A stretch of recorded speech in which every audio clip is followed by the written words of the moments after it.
राधे राधे दोस्तों, आपका अपने चैनल प्योर विचार में स्वागत है।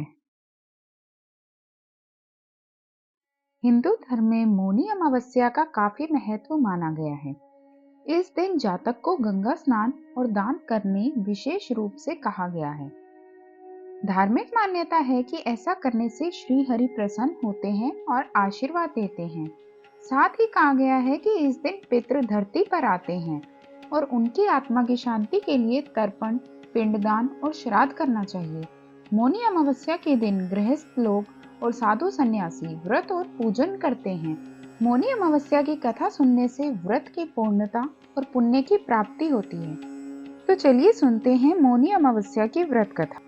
कथा शुरू करने से पहले चैनल को सब्सक्राइब करें और बेल आइकन दबाएं, जिससे कि आपको हमारी नई वीडियोस की नोटिफिकेशन मिलती रहे। मौनी अमावस्या की व्रत कथा इस प्रकार है। हरे कृष्ण। पुराणों के अनुसार कांचीपुरी में एक ब्राह्मण रहता था। उसका नाम देवस्वामी तथा उसकी पत्नी का नाम धनवती था। उसके 7 पुत्र तथा एक पुत्री थी। पुत्री का नाम गुणवती था। ब्राह्मण ने 7 पुत्रों को विवाह करके बेटी के लिए वर खोजने अपने सबसे बड़े पुत्र को भेजा। उसी दौरान किसी पंडित ने पुत्री की जन्म कुंडली देखी और बताया, सप्तपदी होते होते यह कन्या विधवा हो जाएगी। तब उस ब्राह्मण ने पंडित से पूछा, पुत्री के इस वैधव्य दोष का निवारण कैसे होगा? पंडित ने कहा, सोमा का पूजन करने से वैधव्य दोष दूर होगा। फिर सोमा का परिचय देते हुए उसने बताया, वह एक धोबिन है। उसका निवास स्थान सिंहल द्वीप है। उसे जैसे तैसे प्रसन्न करो और गुणवती के विवाह से पूर्व उसे यहाँ बुला लो।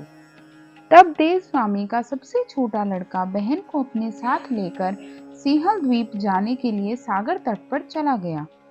सागर पार करने की चिंता में दोनों एक वृक्ष की छाया में बैठ गए।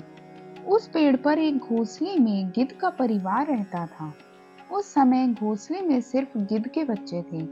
गिद्ध के बच्चे भाई बहन के क्रियाकलापों को देख रहे थे। सायंकाल के समय उन बच्चों की माँ आई तो उन्होंने भोजन नहीं किया।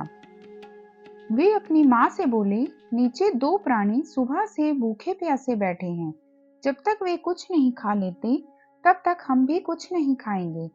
तब दया और ममता के वशीभूत गिद्ध माता उनके पास गई और बोली, मैंने आपकी इच्छाओं को जान लिया है। इस वन में जो भी फल फूल कंद मूल मिलेगा मैं ले आती हूँ। आप भोजन कर लीजिए। मैं प्रातःकाल आपको सागर पार कराकर सिंहल द्वीप की सीमा के पास पहुंचा दूंगी। और वे दोनों भाई बहन माता की सहायता से सोमा के यहाँ जहाँ पहुंचे। वे नित्य प्रातः उठकर सोमा का घर झाड़ कर लीप देते थे। एक दिन सोमा ने अपनी बहुओं से पूछा, हमारे घर कौन बहुराता है और कौन लीपता पोतता है? सबने कहा, हमारे सिवाय और कौन बाहर से इस काम को करने आएगा? किंतु सोमा को उनकी बातों पर विश्वास नहीं हुआ। एक दिन उसने रहस्य जानना चाहा। वह सारी रात जागी और सब कुछ प्रत्यक्ष देखकर जान गई। सोमा का उन बहन भाई से वार्तालाप हुआ।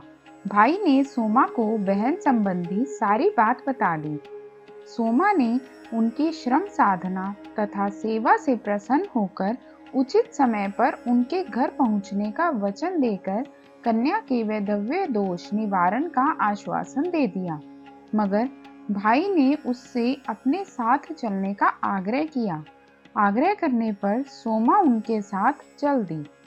चलते समय सोमा ने बहुओं से कहा, मेरी अनुपस्थिति में यदि किसी का देहांत हो जाए तो उसके शरीर को नष्ट मत करना, मेरा इंतजार करना। और फिर सोमा बहन भाई के साथ कांचीपुरी पहुंच गई।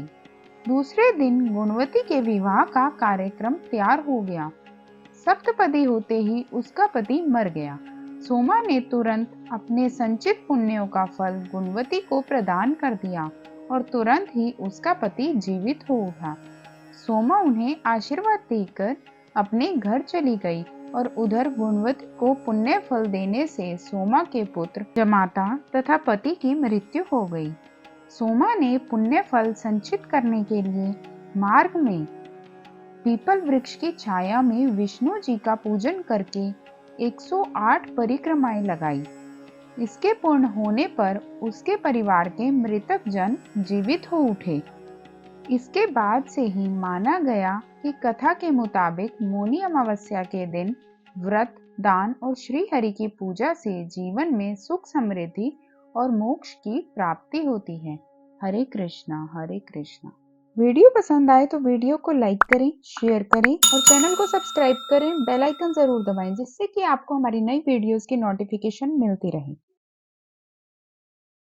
धन्यवाद।